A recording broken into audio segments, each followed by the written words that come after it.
we're going to start, and what I'm going to do is I'm going to introduce our guests that are going to be sharing with us today. Some of the guests you all know and you've met before, and some of them you might not. So I want to make sure I give a proper introduction to everybody. I'm going to start with Bob Burg, but I promise I'll circle back to Bob in just a second. I think everybody's familiar with Bob, but we're going to circle back to him. You probably also, if you're a regular on BOP Live, you've heard us talk about Jeff on a pretty regular basis, especially recently. Jeff is the author of The Unexpected Tour Guide and Said the Lady with the Blue Hair, which was co-authored by the sales legend Lisa Wilbur. He's also actually just co-written a book called Streetwise to Saleswise with Bob Burg. I love the story of Thaddeus. Okay, so I'm sure we're going to get into that, and of course how we helped him out, right, Jeff? We're gonna have to make sure that we talk about that. We also have Kim Angeli on the phone, and Kim is a former $65 million producer in the technology sales field.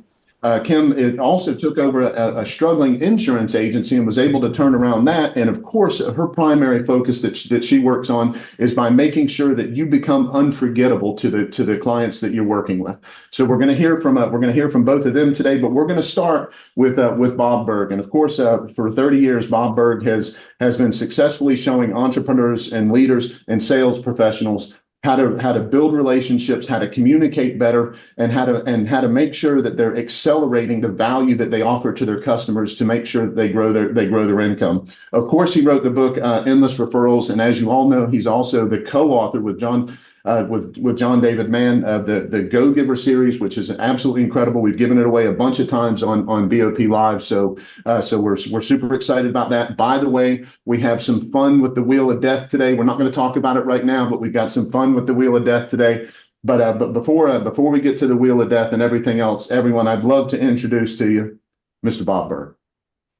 Hey, Matt, thank you so much. You and Dr. Ben have just been amazing, and thank you for having us with you. We so appreciate that. And hi, everybody. So glad you could join us. What you'll find today as you hear these short segments from Jeff West, Kim Angeli, and me is a total, absolute, undeniable focus on the customer and client. Well, is that really that important? Probably is. I think we've all found that out at one time or another. Law number 3 of the Go Giver is the law of influence. And it says your influence is determined by how abundantly you place other people's interests first. That might sound kind of counterintuitive, maybe even Pollyanna-ish. And yet when you think about it, it's really the only way to have a sustainably strong and profitable business. So let's go to that real quickly. First, when we say place the other person's interests first, we certainly don't mean you should be anyone's doormat or a martyr or self-sacrificial in any way. That's not what placing the other person's interests first means at all. It simply, as Joe learned from several of the mentors in the story, the golden rule of business, the golden rule of sales is that all things being equal, people will do business with and refer business to those people they know, like, and trust. Well, here's the thing.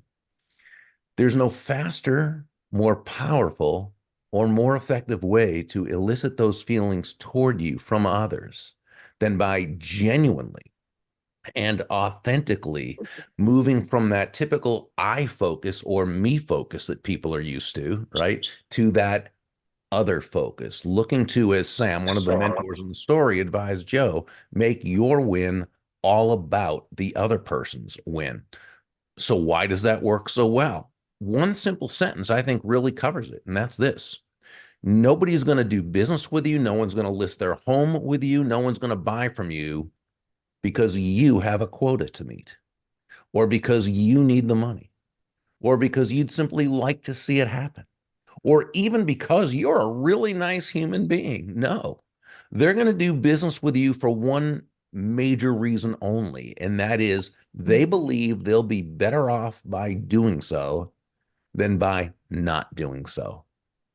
And this surprises absolutely none of us who are on this call, because we're all business people, and we know that is why people ultimately do business with us. So The biggest thing is when we're talking about influence, understanding what it really is and what it isn't. On a very basic level, influence is simply the ability to move a person or persons to a desired action, usually within the context of a specific goal, maybe to give us their listing or have us as their buyer's agent, whatever it happens to be.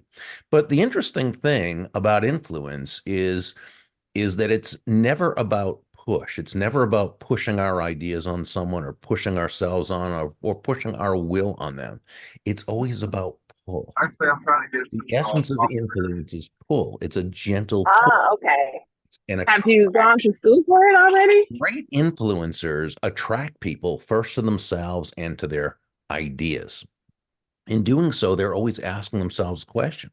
How does what I want this other person to do? How does it align with their goals, with their needs, their wants, their desires? How does what I'm asking this person to do align with their values? What problems am I helping them to solve? How am I helping move them closer to happiness?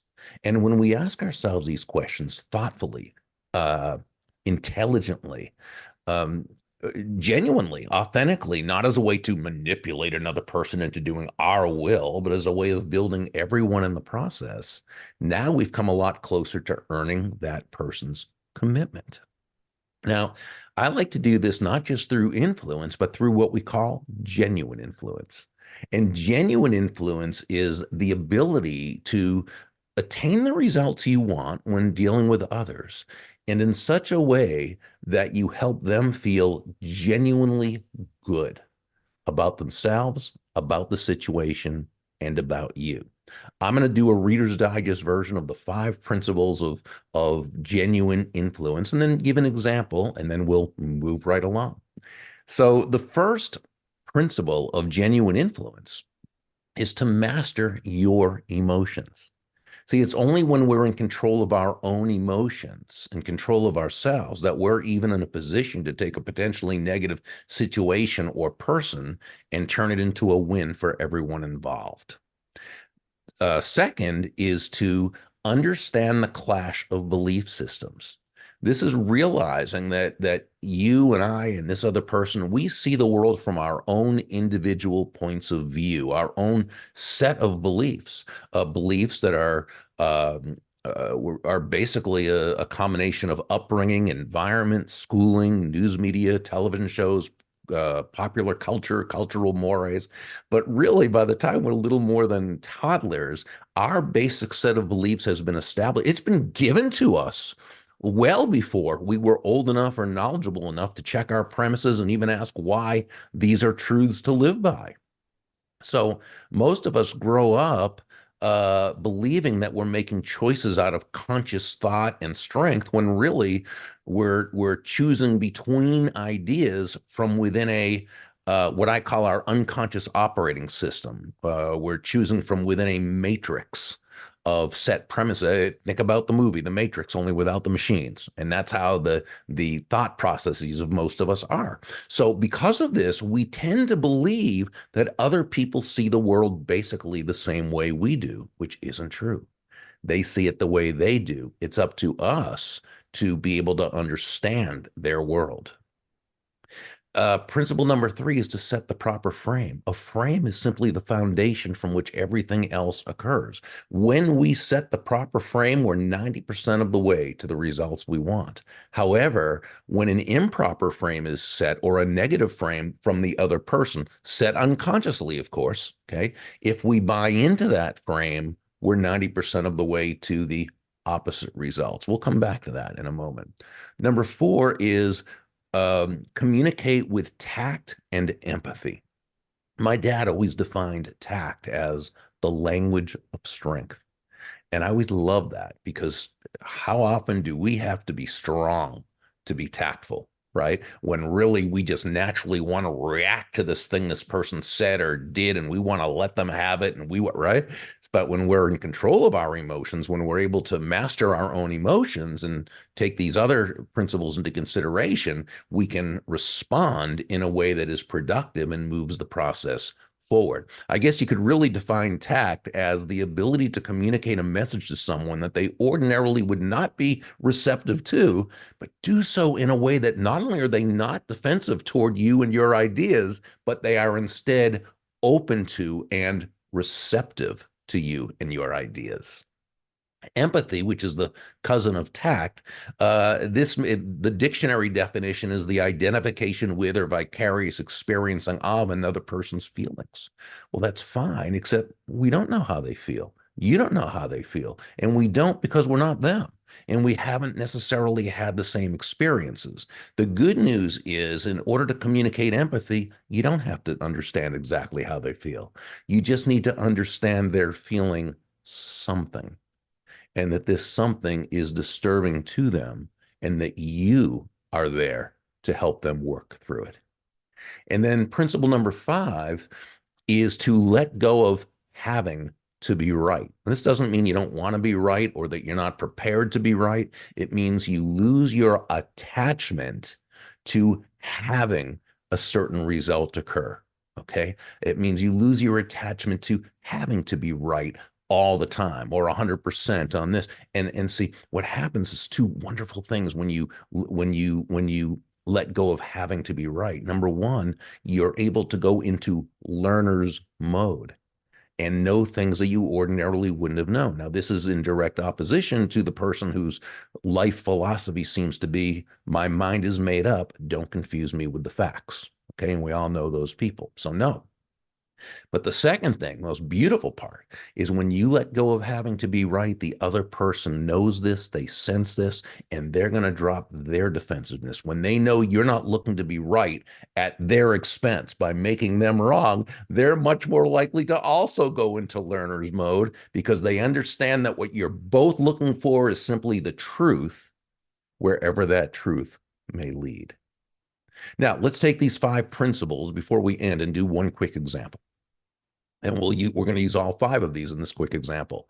You are a realtor about to take a listing. You're at this person's home, this couple's home, nice people, but you're sensing that there's something that's just not totally right. There's a kind of a aura of maybe frustration, maybe a little anger. You're not sure what it is, though.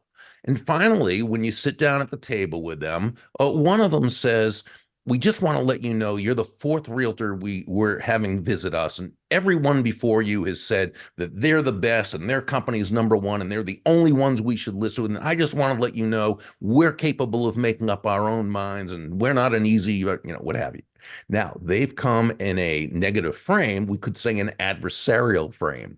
Remember, if you buy into that frame, right, the 90% is not working for you. You buy into that frame and you respond, or you react, I should say, with defensiveness. You try to establish why you are that person or why they should listen to you, or maybe you kowtow to them because you're upset and a little befuddled, or whatever it happens to be. That's not where you want to go. So instead, let's reframe it. Let's reframe it. And it might sound something like this. Well, first, Mr. and Ms. Prospect, thank you for sharing that with me. And I'm sorry you had to go through that. Please know that, we can't possibly know if I'm the right fit for you without first really discovering your needs, what you want, what you're really looking to accomplish. So just know and just be assured that our conversation right now is for all of us to really understand that. And if it turns out that I'm a right fit for you, great. I'll be honored to take your listing. And if not, that's also okay. So what you've done is you've reframed this now from one of 2 or 3, them and you, of adversaries, to one of allies, where you're both looking to accomplish the same thing, and that is whatever is in their best interest. And when you did that, you responded instead of you mastered your own emotions. You understood their belief system, that they were coming from a place of, having felt pressured and that, right? You reset the frame, you communicated with tact and empathy, and you let go of the result. You let go of having to be right. And because of this, you placed yourself and them in a very advantageous position. Thank you so much. I hope you found that to be helpful. Bob, that's absolutely incredible, and I love the example. So for over the next 3 weeks, we're actually going to be talking about how to be better on BOP Live. So next week and the two following weeks on how to do a better job on our listing presentation. So your timing could not have been any better with the example that you gave. So that was absolutely spot on. And we are going to talk about frames in those upcoming conversations. So I appreciate you digging into that. As always, I just love, I love and get a lot out of hearing you talk about influence and how people can take control of their sales. So I appreciate that. So I'm gonna jump over to Jeff for just a second, if that's okay, Bob. And what I kind of introduced Jeff just a second ago, but let me make sure that we add a couple of other things to his introduction. One, before Jeff became an author, he was also helped create a team with $150 million in reoccurring sales. So I think he knows a thing or two about sales. But if you've read the book or looked at the book, Streetwise to Sales Smart, if anybody has read that yet, you're also going to notice that music is a big overtone on that whole book, right? So I'm sure Jeff is going to get a little bit into that and tell us about that, because I think, if I'm not mistaken, you played in a Dixieland band, right, Jeff? I did indeed. I did. Absolutely. So tell us a little bit more about that, and a little bit more about what we can expect if we want to try to increase our sales. All right. Well, thank you so much, guys, for having us on. It is always a joy to visit your show, and it's much appreciated. But yeah, the new book that Bob and I did, it's based on some information that we put together from Bob's the how-to part, become objection-proof. And it was just tremendous. And we've known each other for 20 years. And so we decided that we were going to do a book together. And my wife and I were actually sitting one night back in December of 2022 in New Orleans, having dinner, and a street singer sang, and she was just very impressive. And I really enjoyed the time. And while we sat there, the entire storyline for Streetwise to Saleswise, become objection proof and beat the sales blues, came to me. And it was there, and it was just a matter of me getting it on paper after that. So, but thank you so much for your kind mention. Bob and I definitely appreciate everybody checking that out. My part in the program today basically is to give everybody a little bit of a peek under the hood about what happens in our brain and in the brain of your prospects or your clients when they make some decisions. The single most important factor that will influence your future success, or if you're building a team, the success of your business, is not the economy. It's not the political landscape. It's not even your competition. The single biggest factor that will influence your future success is how your prospects in your marketplace, how your clients, how your administrative staff, how your team answers one simple question. When it comes to their relationship with you and your business, will they persist and take that next step, or will they quit? After I left sales leadership, I was actually in sales leadership both as an independent and as working for other companies. And I did 20 years in sales leadership with a very well-recognized Fortune 500 insurance company, including 10 as a state manager. And one of the things that always confused me, and I think it puzzles most sales leaders, is how could you take two people who on paper look like they have identical skill sets? You should be able to put them out in sales, and they should both succeed. Yet you put them both out there, one of them makes the decision to persist, to become great at what they do, and the other makes the decision to quit and go on about their way. So I wanted to know how that decision got made. And I won't take you to through all of the science, but I will tell you this. There's a science, a natural neurology that happens in our brain with each and every decision that we humans make. And there are no exceptions to that. So if we learn how to work with that science rather than in opposition to it, we can influence how some pretty great decisions get made. We can influence how a prospect that we've never met says yes to that first conversation. We can influence how that same prospect later becomes a client, and hopefully eventually a lifetime personal walking ambassador. You can influence how a potential team member decides to come on board with the organization, or how they choose to stay and persist in their career. You can do all of that. So that's very valuable information to have, is if we understand how they make that decision, we can influence the outcome. I'm not going to take you through all of the things on it. If you're interested in the background for this, look for the works of Dr. Antonio Damasio.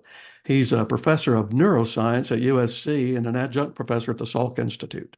But basically, here's a synopsis of that science. Every decision that we make, not a few, not some, but literally every decision we make, neurologically speaking, happens about the same way.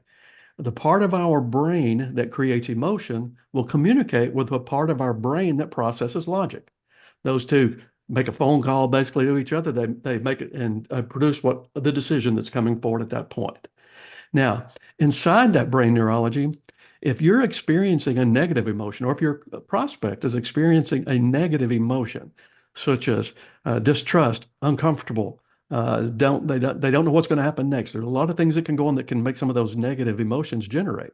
Here's what happens. The brain sends an electric charge down into your torso, and then it creates what's called a somatic marker. You literally feel physiologically different.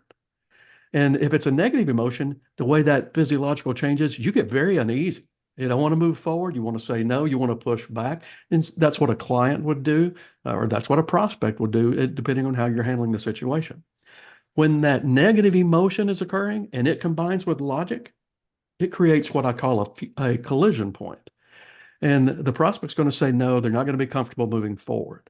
But the good news is the opposite of that is true as well. Positive emotions affect you completely in an opposite direction.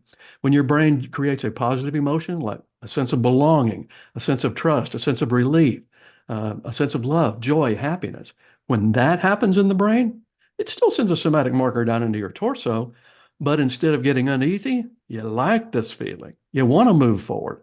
Your natural tendency is to say yes to whatever that next step is.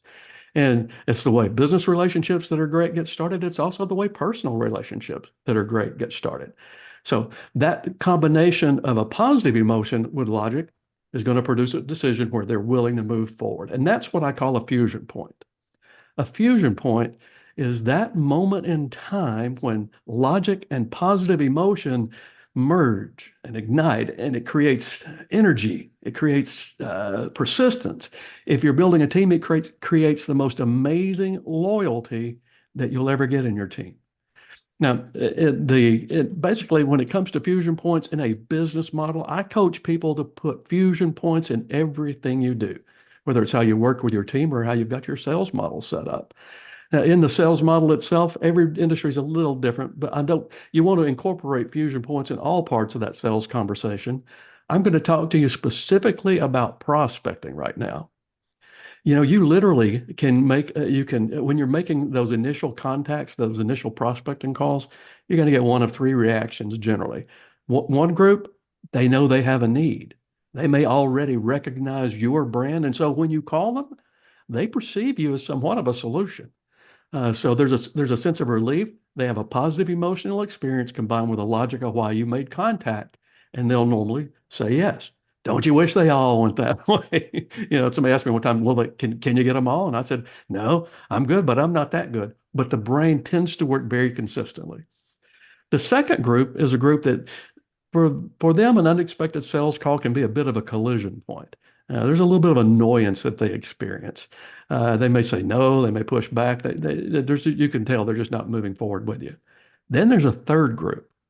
This third group, they haven't thought about you at all. There's no emotional context to it. They're focused on their day and the things that are going on in their world, not yours. And as of yet, you haven't given them a reason to think about you. Well, in your prospecting model, there are a couple of things that I kind of recommend you do that will insert fusion points in the process. Because if you do this, with that first group, you're going to get about the same response. You show up at the right time, you're going to get the listing, things are going to move forward. But with that second group or that third group, what I'm about to teach you raises the percentage of people that will actually say yes to that first conversation with you. So there are three ways I teach people that you can create fusion points with a prospect before they've ever laid eyes on you. Number one is to get an introduction or a referral from someone else who knows them, but they also know, like, and trust you. Well, that's one of the most powerful things I learned from Bob a long time ago now when I read Endless Referrals, is how to focus in that direction. And he is the best at teaching you how to get referrals. The second thing that I teach as far as creating fusion points prior to even asking for that first meeting is to create 3 positive emotional touches with a prospect prior to asking for the first conversation. Don't take a long time to do it, 5 days, 10 days, whatever. Don't let it string out and build up call reluctance. Make it happen pretty quickly. But with those touches, the first touch, I'll normally recommend something like some sort of positive thing. You know, if it's an individual, maybe you saw something on social media that really impressed you. You can do something like that. Print it off, put a personal note on there. Say, hey, I saw this, looked like a lot of fun. And then add 2 sentences. I'd like to meet you someday. Please expect my call, and send that to them. The second touch, I usually recommend something along the line, something that would be valuable to the prospect, whether it's an article about home sales. I mean, you guys would have whatever that you think is most valuable for your clientele. Something along that nature, again, with a note saying, hey, it could be emailed even. Plan to give you a call soon. Please expect my call. The final touch I love the most, quite frankly, is one where you can have a card service. You can upload photos, type in a message, and a card service will mail a card for you. And they'll have an actual card in their hand when you get there. If you'll make 3 positive touches before you even asked for that first sales conversation, all with little notes that said, hey, I'd like to meet you soon. Please expect my call. The percentages of people that will say yes to that call, will say yes to that first sales conversation rises, especially in the second and third groups. So, and the final thing that I teach as far as how to create fusion points in your prospecting process is to make sure that the words you use focus on your prospect's value from what you're proposing. You know, I always say a value proposition. Most companies are very well intended, but I think sometimes they slightly miss the mark, because the value proposition has nothing to do with your company, has nothing to do with your service. What a value proposition is, it's how that prospect's world gets better because they chose a relationship with you. And so in the phrases you use, even about the first conversation, you know, instead of asking them if they give you 20 minutes for a meeting, tell them, you know, I'd like to invite you to spend about 20 minutes to see if, and then you talk about their value from your proposition. And you'll find that also creates a fusion point. But in your prospecting methodology, if you create these positive touches first, they don't see you like other salespeople. I had one district when I was in the insurance industry that was opening 3 times the number of accounts because she was using some process kind of like this. So that's enough for me today. Love you guys. Thank you for having us on. Jeff, that's so incredible. We appreciate that. Let me so I think we've all kind of heard before that people buy based on emotion and they justify it with logic. Well, thank you for explaining to us that actually neurologically what happens. That's fantastic. I mean, we've all kind of heard that before, and we appreciate you sharing with us that's the reason why that does that. That's incredible. And so now I'd love to introduce Kim. And Kim, you do a lot of traveling with your family, right? We know that, so we appreciate you taking the time to be here with us today. Like I mentioned, Kim is did $65 million worth of sales volume herself, but more importantly, in my opinion, is she's also helped founders and entrepreneurs and hundreds of companies create millions of dollars in revenue because she helps them make sure that their company becomes unforgettable in the minds of their prospects, right? So Kim, can you tell us a little bit about that today, and tell us a little bit more about you and a little bit more about how you help other people do that? I can. Can everybody hear me? Mhm. I am in the moving process, which is why I have no pictures on my wall. I bought a new house a couple weeks ago that we remodeled, and my amazing real estate agent is, I handed the keys to her on May 1st, and she just texted me of some lighting she's going to remove and some bushes. I'm sure my his head will pop off when he sees them removed, but we're going to get some money for that bad boy in Charlotte, North Carolina. So kudos to all of you. I am a licensed insurance agent, still retired. And I say real estate agents and insurance agents, we're all alike because we work for free until we get to the closing table. So we're just a little bit crazy. So I want to walk you through after the closing table. Like, what are we doing beyond the transaction and the closing table? You've had this valuable customer, you have guided them through this journey of their most valuable asset, either listing or selling, and they trust you. and they like you. And how are we staying unforgettable in a 3-second world? And so my goal today is to share with you 2 ways that you can solve for the gap. There's a big gap, even in my business. I coach entrepreneurs and founders around the world, and there is a gap because we get busy and we have a lot of noise in our world, and sometimes we forget about our past relationships. And so what I'm very passionate about is for 30 years, I celebrate 30 years in sales in June 1st of this year. And I want to help you become unforgettable in a noisy world. And so I want to tell you personally about my story with the house I'm selling. I bought it 11 years ago. And if you were to ask me today what my real estate agent's name is from 11 years ago, that answer would be, I don't know. And so when I went to go sell it, of course, I coach real estate agents. I had to pick the best to buy and sell my homes. And I couldn't call the person who helped me before because I don't know their name. They've never reached out to me beyond the transaction on August 1st of 2013. And I didn't know anyone in my own community in Charlotte. And so no one can refer you if you're not top of mind or top of heart and have made them feel like you care about them. How many of you know why customers don't do repeat business with you or even think of you? 68% of them think you don't care about them. Actually, my friend Luke Acree, if anyone knows Reminder Media, or if you send the Reminder Media magazine out to your customers, you can give me a shout out in the chat. He's amazing. He did a survey of 2,000 homeowners, and 80% of them said they would use their past agent.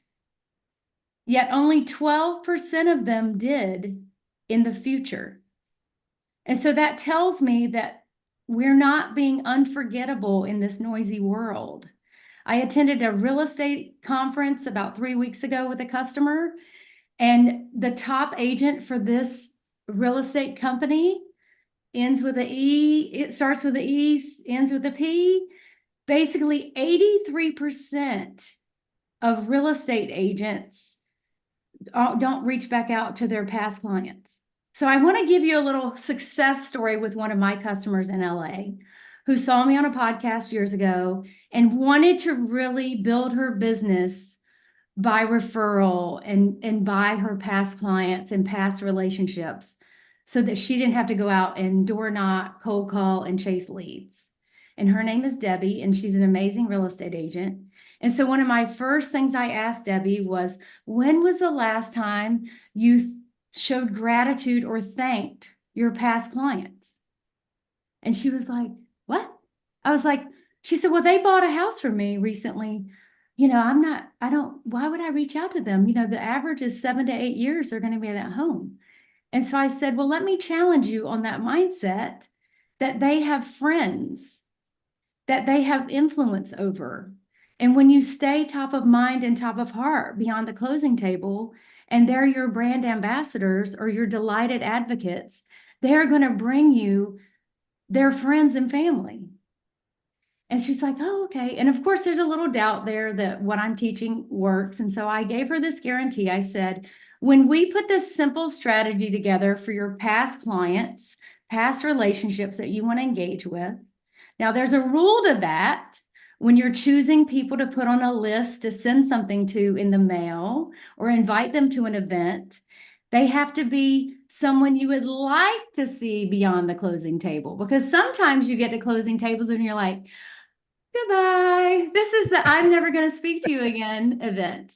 Because that was such a horrible experience for yourself and your customer. You're like, bye-bye. And we do not want to send those people fruit baskets because their friends also do not value real estate professionals, and they will bring them to you, and you will also have a grumpy experience. So they have to check the box of being joyful, They were fun, and they were somebody that is repeatable. Like, they have influence, and when the phone rings and their name pops up, you can't wait to answer the phone. That's also another check mark. So we put their name on a list for Debbie, and we sent out a simple re-engagement gratitude gift in the mail. And she was like, well, what if this doesn't work? I said, well, guess what? I will pay for it, because I already knew I'd been doing this for 30 years and my parents had been doing it for 40. I knew it was going to work. This is a pretty good gamble for Kim Angeli. So she sent out we just chose the top one she wanted to speak to again, and she got 3 listings. So the next time I was on the coaching call with her on Zoom, she's like, why did that work? And I said, well, Debbie, they have friends. And if you sent something thoughtful and you were top of mind, and they found themselves at a barbecue or at the pool and someone mentioned real estate, they remembered your name. They didn't have to say, oh, what's her name? Who's that person that sold me my house? Now you're unforgettable. Now, I will caution you on people sending touches in the mail, because I also send touches in the mail. I send birthday cards, I send thank you notes, I do client gifts. How I drove $65 million for Cisco Systems, the tech company, I did with client events, gratitude, and a BlackBerry. Anybody have a BlackBerry? I had one. My grandmother asked me one time why I was walking around with fruit in my purse. And so basically you get back to the human experience. So I can tell you, you can send all that stuff in the mail, but the single best way to make your clients feel appreciated, heard, and seen is something I developed called the gratitude call. Now, I am a Bold graduate from Keller Williams, because when I came into this industry, I understood insurance agents. I understood all that, but I wanted to really understand real estate agents' worlds at a deeper level. So I did, under the direction of my really good friend, Peter Presetto, I went to Bold at Keller Williams, and I did that years ago. And I learned a lot of things. It's a great program. And so it's similar to something they teach there, but I branded it as the gratitude call. And this call is all about your customer. This is not, do you think you're going to list your house anytime soon, or your neighbor, or any of the things about you. This is a pure, thoughtful call that is about your customer, and really listening to how is life, how's the family. I'm just really care enough to call you and pick up the phone. And so I've scripted these out, because a lot of people say, well, I don't know what to say. So I give a framework, like Bob would say, to create a somatic, positive experience with your customer, with your relationships, so that they feel seen, heard, and appreciated beyond the closing table. Because I will tell you, I have bought and sold 8 or 9 homes in my 52 years of life. My first home I purchased in 1994 was a condominium. And I will tell you, very few agents kept up with me beyond the transaction. And so it's really hard for me to call them back or feel appreciated when I'm ignored for years beyond the transaction. So I would encourage you that on top of whatever you're doing, client events, things in the mail, that you do gratitude calls, and you block them on your calendar, and you put gratitude calls, and you do them every week. I mapped it out for a client yesterday, and I said, if your personal business development guy just helped you hired does 25 of these a week, the impact was 350,000 people influenced. If you use the Joe Girard, everybody knows 250 people. That is a cumulative effect to become a dominating, unforgettable name in your marketplace. And if you want gratitude calls, the scripts, you can email me personally. I'll put it in the chat, and I will personally email them to you for you to use, and use the framework however you want to show up authentically to make yourself unforgettable in a noisy world. Yeah, that's such great information, and absolutely, there's so much to that we, as salespeople, we know and we understand that those things are important, but sometimes we just get so far away from them. And the stats that you gave are spot on, right? So National Association of Realtors said it was 84% of people said that they would use the agent that helped them, and then they end up with 12 or 13% just because of exactly what you said, just staying in contact with them. So that's absolutely spot on. Such a great point. So Dr. Ben, are you there, Dr. Ben? I think I see your face. Yeah, I'm here, of course. Of course, of course. So you know what time it is, right, Dr. Ben? Yes, it's everyone's favorite time. It is time for the Wheel of Death. All right, here we go. Yeah, so we're going to actually give away a couple of things. Make sure you stick around though, because I actually want to hear. Actually, let me just go ahead and do this first. Before we get to the Wheel of Death, Bob, you guys have an event coming up, pretty soon, don't you? Yeah, we have. It's called SalesWise Live, and it's going to be held at the absolutely beautiful and majestic Ben Hotel in West Palm Beach, Florida. It's June 3rd and 4th. It's going to be 2 full days with Jeff and Kim and me. And, if you found that you received some wisdom from Jeff and Kim, that could work for you in your career, imagine spending 2 full days with them. To me, it's a wonderful opportunity. I've known them both now for quite a while, and the wisdom they bring to the table is just phenomenal. And this is not something where, it's a crowd of 1,000 people and you're never going to see the speakers, Jeff, Kim, myself, other than we're on stage and then it's, see you later. No, there's going to be about 25 to 30 people there. It's going to be a very intimate type of situation. And we're with you those 2 days. And really what we've done is we've taken, with the endless referral system, the go-giver system, and the genuine influence, which I explained a little bit about today. We've taken Jeff's fusion points, in which he's just such an expert at showing you how to increase the number of appointments that you make and increase your closing percentage with the appointments you have, because you understand why they're making the decision they're making. And then you've got Kim, who, my favorite quote of Kim's ever is, "It's not your client's job to remember you. It's your job to be unforgettable." And I'm just so honored to be with them for these 2 days. I like to say I'm the weakest link, right? I mean, these guys are incredible. So I invite you to not only come down for this. The 2 days are June 3rd, June 4th. We're going to have a Dixieland band the night before. So those who've read Jeff's my book, Streetwise to Saleswise, you'll understand the Dixieland band and why they are there. But it's going to be, it's going to be an intense couple days, but it is going to be fun, and it's going to be master classy, and it's going to be just something that's going to take your business, your already successful business, to the very next level. So I hope you'll join us. It's going to be a lot of fun. And I think either today or Kim, correct me if I'm wrong, it's either today or tomorrow is the last day where we're actually going to pay for your hotel rooms. So it's tomorrow. It's tomorrow. Okay. So make sure you go to the link that's on the page. I think someone's probably put the link there. And well, I don't know if it is there or not. Yep, there it is. And make sure you get registered for this, and you can let us know if you have any questions. Kim's number is actually on the bottom of that page. So call her.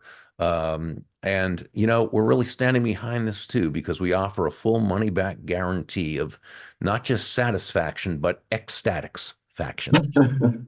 I love it.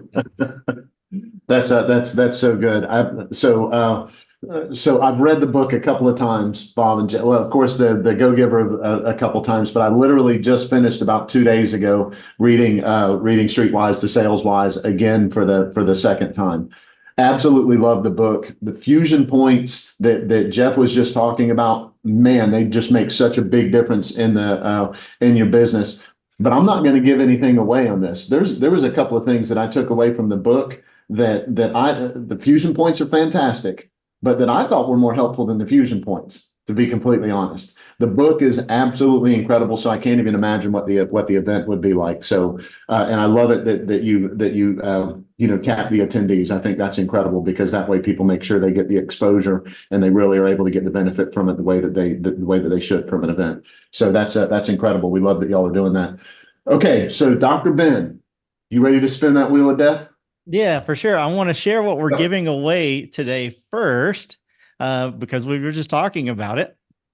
We're going to give away a couple copies of Streetwise to Saleswise, and so that's what's going to be we're going to spin the wheel of death a couple times. If it's your first time, I promise you do want to win you do want to win the wheel of death. It's not, but we're going to give a couple of these away, and gosh, I just highly recommend, if you're not the winner, please go out there and take a look at it and purchase it yourself. It is absolutely fantastic.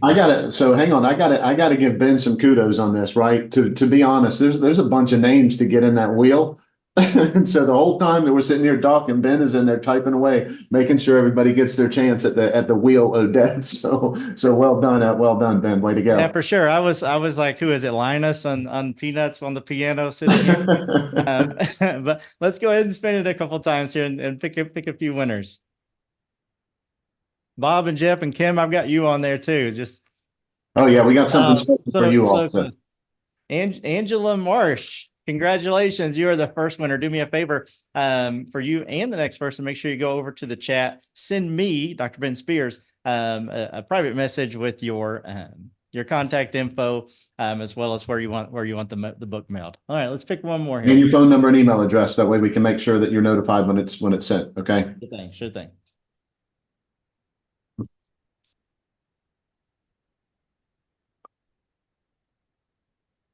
And who's the next one? Who we got here? Marjorie, congratulations. That's fantastic. Same rules apply to you. Head on over there to the chat. We'll make sure we get that sent out to you ASAP.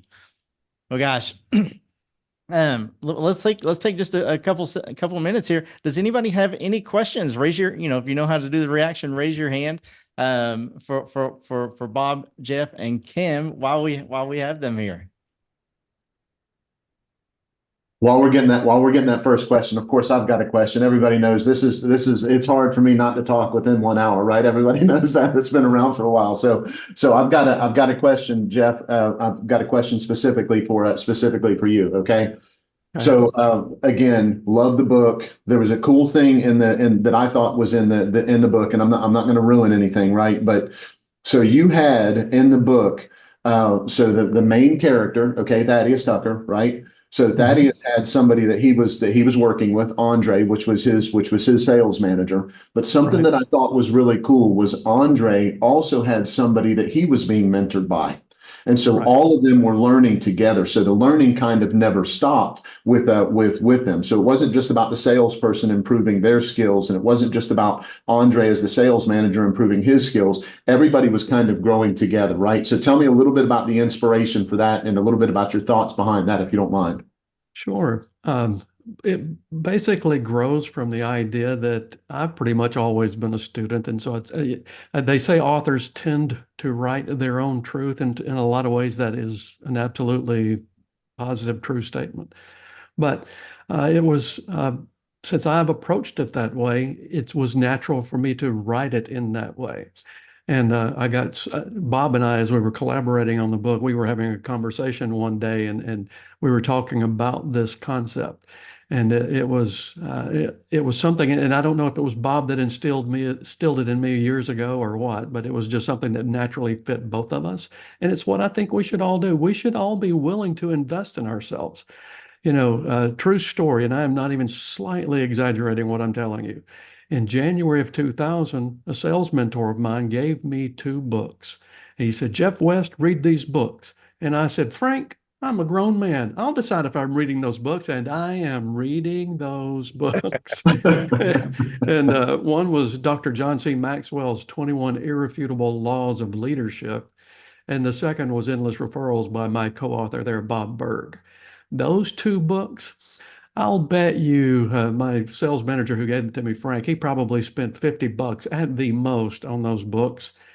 I read them I internalized them, I devoured them, and then I began to apply those lessons in my own career.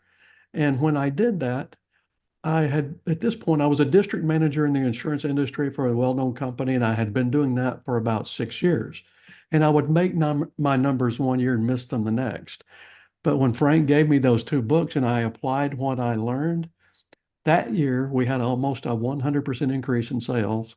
The next year we had another 30 something percent on top of that. The year after that, I got promoted to regional sales coordinator. And the year after, 2 years after that, I was promoted to state sales coordinator. So in 4 years, I went from being a struggling district to being a successful state sales coordinator. And that's where I did my last 10 years in that industry. And so I guess my point is, Bob and I both feel like being a student is a huge part of your personal growth. So even if we're already doing well and if we're already in management, don't stop growing. Yeah. I love that, Jeff. That's so good. Bob, I pulled another question out of the chat for you, if you don't mind handling this one, right? So what's some great advice when you have they were speaking specifically for sale by owner, but let's just say in general, right? What's the best advice when you're speaking with a consumer that thinks that they don't need your help, and they do, but they think that they don't need your help? How can we kind of break through to that person, and how do we lead them on the journey to make sure that they understand that we're a good option for them? Yeah. Well, here's what we always need to do. We need to ask questions to get them, and I actually learned this from Jeff here. We ask questions to get them to tell themselves what they need. Okay. And that's the key, because if we tell them we're the salesperson, we have an agenda, we want that, so forth. If they make the statement, it's believable. So we need to be able to ask questions in order to have them come to the correct conclusion. I wish I could give you a sexier answer than that, but there's nothing more to it than that. And of course, that's for you to know what those questions are. Now, one way to get really good at that, and, Kim and Jeff and I are all big believers in this, and that is to rehearse these things, have the situation in mind, okay? Or you can do this with an associate of yours. You can get together with someone on this call, whatever, and come up with the objections, if you will, that people give you in advance. Yep. Right? And then work through them. And, I always compare this to an astronaut who is going up into space on a mission. Before they go up on the mission, he or she will simulate hundreds and hundreds and hundreds of times, so that by the time they get up there and something, heaven forbid, goes wrong, they don't have to panic. They don't have to think, okay, they know what to do. Right. They know what they do because they've rehearsed it so many times. And it's the same here. And that is when they have that particular objection. And again, you're not, and Jeff and I talk about this in the book, you're not overcoming an objection. Right. Cannot overcome an objection because nobody wants to be overcome. That's right. Right. You work within the within the context of the actual objection, in order to then partner with your prospect and work through it together in order to advance the sale. Okay. And the big thing is often, and you know this, they often don't know the exact objection themselves. Right. But they don't understand the process like you do, because you do this every day. You do this all the time. And so they have a sense. I always say it's like the old Spider-Man comic strip in the movie. He had Spidey sense, right? He didn't know he knew something was wrong, but he didn't know exactly what it was. Well, in this case, it's the same with your prospect. But what they do, since they don't know the actual objection, they just spout the first thing that comes to mind, right? And so if you just try to answer that objection, you're only answering the surface part. You could give the perfect, absolute, most wonderful response to the wrong objection. That's right. And that's why it's so important to partner with them, understand the correct objection, and ask the right questions so they can, right? And then you move forward. Yeah, that's absolutely so. That's absolutely so spot on, Bob. I completely agree. Randy, you had a question, and I'm gonna we'll take you off of mute, and you can ask that question. But so Shauna, I just saw the message. Absolutely fantastic. That's excellent. Randy, go ahead. Yeah, absolutely. Thank you, guys. Randy. This question is for Bob. What advice would you give to managing partners, brokers who are dealing with agents who struggle to adapt the mindset for some of the laws that you have in the Go Giver, mainly, let's say, the law of compensation, and then as well as the law of value, right? Because every day, we're such in a transaction driven mindset, particularly as new agents, where you're trying to keep your head above water. And so these concepts are particularly hard for a lot of agents to grasp. So I just wanted to get your advice on how we could get agents to adopt those mindsets. All right. So, Randy, first, thank you for asking that question because it's a wonderful question. It might be the most important question that you have as a coach, teacher, manager, leader. Because here's the thing. A person is never, this person you're talking about, okay, this new associate or whoever they happen to be, is never going to try to heal or effectively deal with a problem that they don't believe they have, right? So the first thing we need to do is we need to be able to share with them. And this is why the know, like, and trust relationship is so important, because it's a lot easier for them to take in and receive your advice if they know, like, and trust you. When that's the case, you can then, approach them in a way that doesn't make them feel defensive. It could very well be, Tom or Louise, I just love your what you do. You have so much potential. I wonder if it would be okay if I shared something with you that I learned from someone, and because you want to do third party, because that's always even more credible, that I learned from someone that I think could take your effectiveness to even the next level. May I share that with you? And so now you're getting their buy-in to that, okay? Now what they need to see is why it's actually in their best interest to put the other person's interest first. This is what they don't understand right now, which they need to understand. Would you agree with that? Is that okay? Yeah, I agree. Okay. So let's say you're doing it this way, and this person's name is Steve. And so you say, Steve, let's run through something. And here you're going to be the prospect, Steve, and I'm going to be the salesperson. And, I really need the money. I need this sale to happen. This go giver, put other people's interests first stuff. That's great after I already have the money and I'm successful. But right now, I need the money. Okay. So here's what's going to happen, Steve. I'm going to be in a sales conversation with you, and I'm going to ask you some questions because I've been taught to do that. But I'm not really going to be listening to you to what you really need. I'm really listening just so that I can figure out how to sharp angle you into a close and to doing what I want you to do.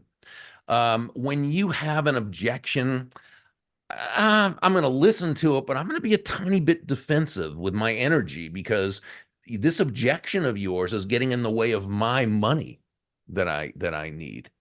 I'm going to be closing early and closing often because you know what?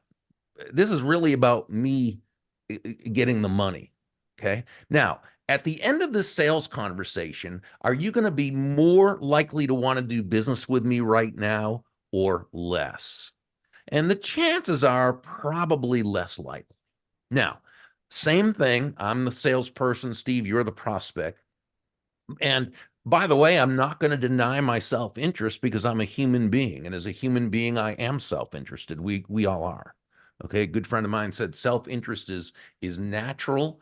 Other interest is leadership. Okay. So what I'm going to do is I'm going to put my self-interest aside because I know that you're not going to list your home with me or buy from me for my reasons. You're going to do it for your reasons as the prospect. Would you agree with that? And he's going to say yes. Okay, so what I'm going to do now is I'm going to be totally dedicated to providing value to you, regardless of the outcome. So now I'm going to ask you questions, but now I'm listening to you. And I'm listening because I really want to know your feelings. I want to know where you're coming from. I want to know your needs, your wants, desires. I want to know what you want to get as a result of this. And here's the thing, even when you answer me, I'm not going to assume that I know exactly what you meant, because I know we come from different belief systems and we might interpret different words with different meanings. So I'm going to politely and tactfully ask you to clarify.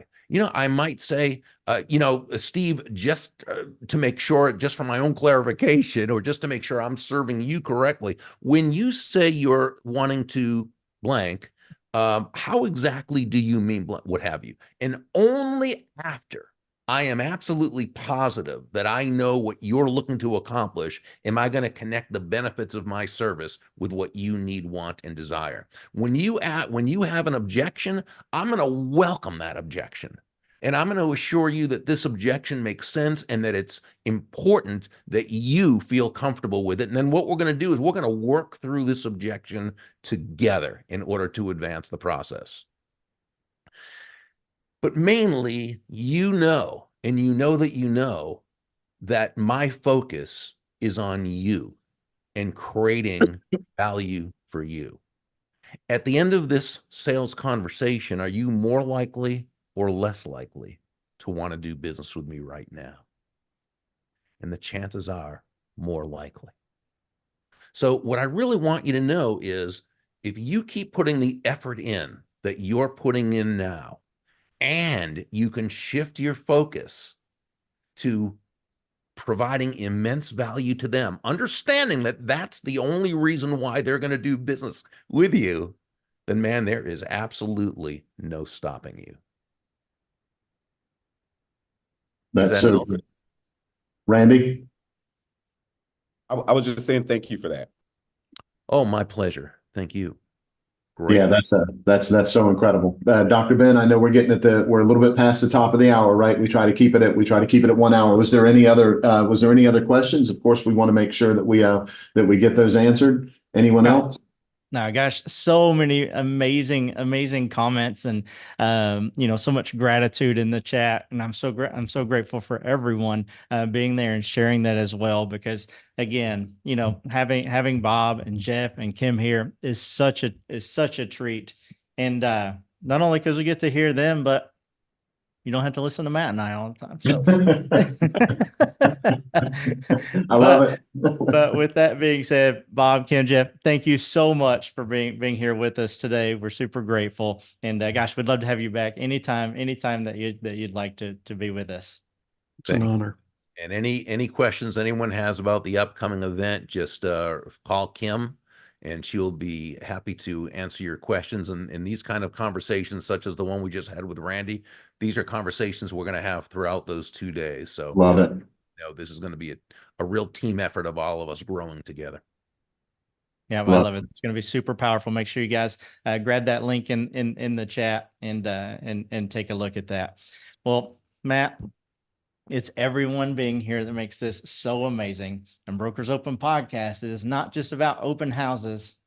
It's about open minds. Thank you so much, everybody, for being here. We appreciate it. Kim and Jeff and Bob, thank you so much. Thank you As so always, much. Thank you. Let us know how we can help. We'll see you next week. Going to be talking listings. Next week, we're going to be digging into that. Thank you. See ya. Bye.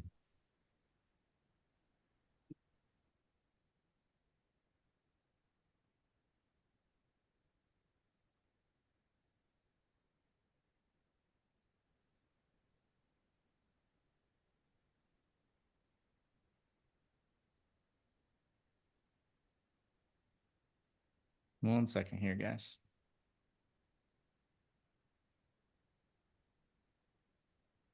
Bye, everybody.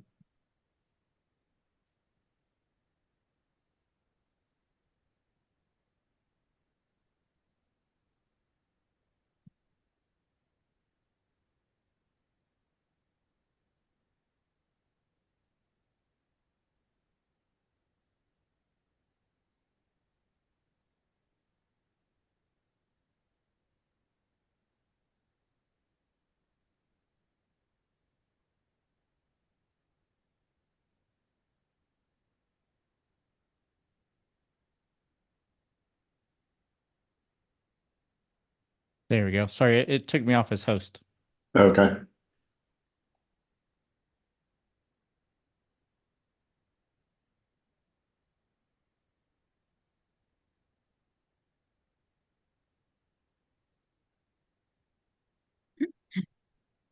He's a good boy. He's a good boy. Yeah.